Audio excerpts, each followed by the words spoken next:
Sree's social media tips. Ad Age named you one of the top people to follow. Fast Company named you the Creative Person of the Year. For the young creators out there, there's a lot of advice online. Gary Vee's telling you, bro, you should be making 7 TikToks a day. It'll be massive for your business.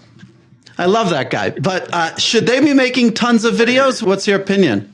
Wait, Moshe, I want to understand, at some point, does he make fun of my voice also? And does he do you? Do you do a good Moshe? No, I'm just doing Gary Vee this time. The podcast is relatively new. He has not done me yet, but I never know what to expect, Sree. So I'm a Gary Vee fan, and I think Gary, what he has done to inspire people is really great.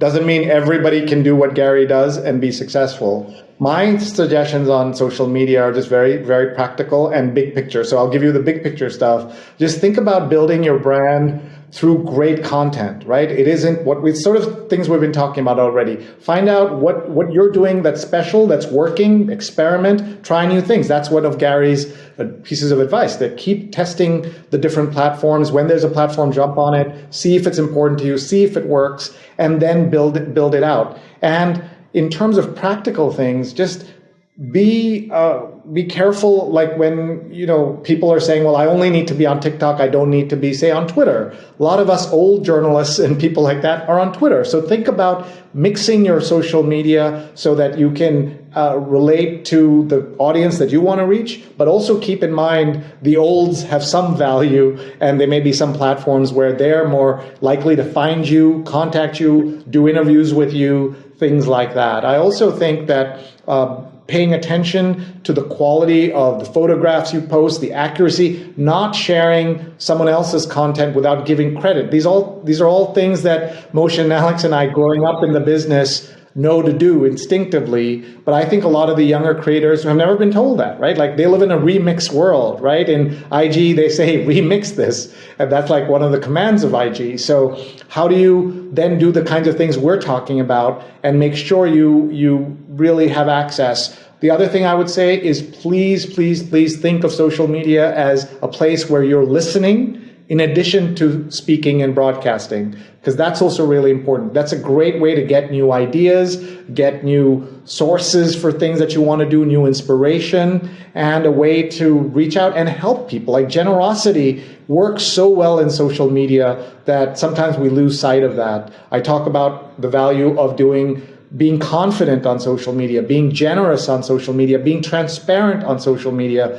The tools now tell you to announce if you have a partnership. If you're getting even $1 from somebody, you need to reveal that so that people can know how to make a judgment call on whether your content is good or good enough, or however they look at it. So those are some of the things that I think about all the time. Just to follow up on that, when you say you mentioned to give credit, right? So do you give credit for the credibility you get about the transparency, or you give credit so that the people you mentioned share it, or do you give credit for an ethical reason?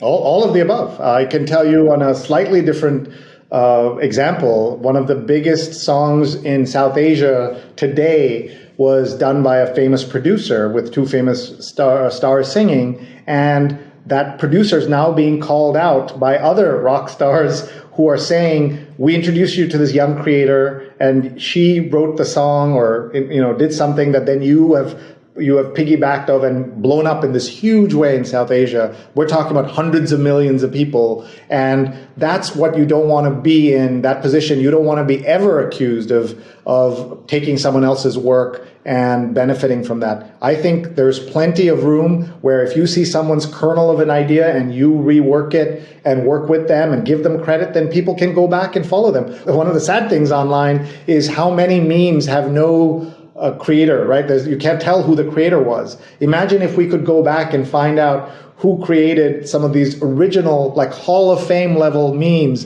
like the distracted girlfriend meme, which I love. Like all of those, wouldn't it be great? Those people could have a chance at success. We've also seen, as you know very well, that minorities often are the ones who create and start trends and get things going, and then white creators come in and kind of piggyback off that, I saw Jimmy Fallon a few months ago brought in some original black dancers who had created TikTok moves that then were done by other folks, and those people blow up, and nobody who made the originals got that attention. So wouldn't it be great if we could go back and the people who are the genuine creative people get more credit, more money, more resources, and not just the ones who know how to exploit how to be successful?